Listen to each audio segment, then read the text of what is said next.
Bonjour Fabien. Bonjour Pablo. Sud Radio, la minute du coach. Nos auditeurs vont concourir pour un cadeau aujourd'hui. Oui. Mais l'idée, c'est de ne pas jouer pour le cadeau, mais De jouer pour jouer. pour participer. Et grandir. Voilà, Et se faire du bien. exactement. Beaucoup de bien. Il n'y a pas de mal à se faire du bien. N'est-ce Évidemment. pas Pablo? Et je ne m'adresse pas qu'aux seuls célibataires.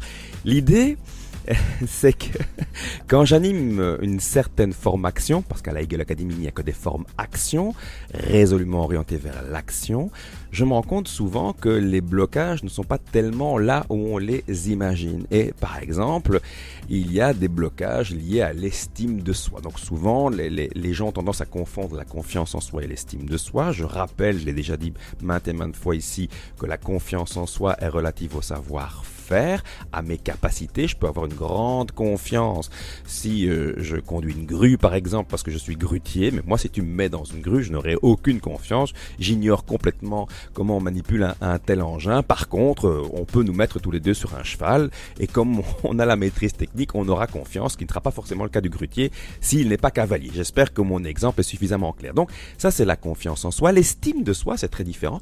L'estime de soi c'est l'amour inconditionnel de soi. Exactement comme on est censé aimer son enfant de façon non conditionnelle, sans condition, même si certains enfants risquent de penser que s'ils travaillent moins bien à l'école, leurs parents les aiment moins. C'est dommage, mais et idéalement, ça ne devrait pas être le cas. Et idéalement, vous devriez vous aimer aussi, vous aimer vous-même, quelles que soient les circonstances. Quels que soient les parcours de votre vie, quelles que soient les heures, quels que soient les chaos, quel que soit le fracas.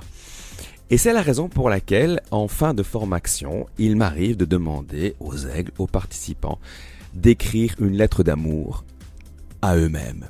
Et c'est exactement, chers auditeurs, ce que je vous propose ce matin.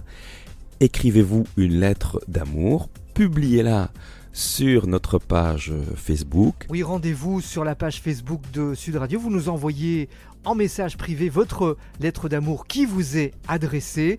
Et certains d'entre vous seront sélectionnés et recevront un joli cadeau. Un très joli cadeau. Et quoi qu'il en soit, chacun d'entre vous qui aura rédigé cette lettre se sentira bien, se sentira mieux et volera avec les aigles.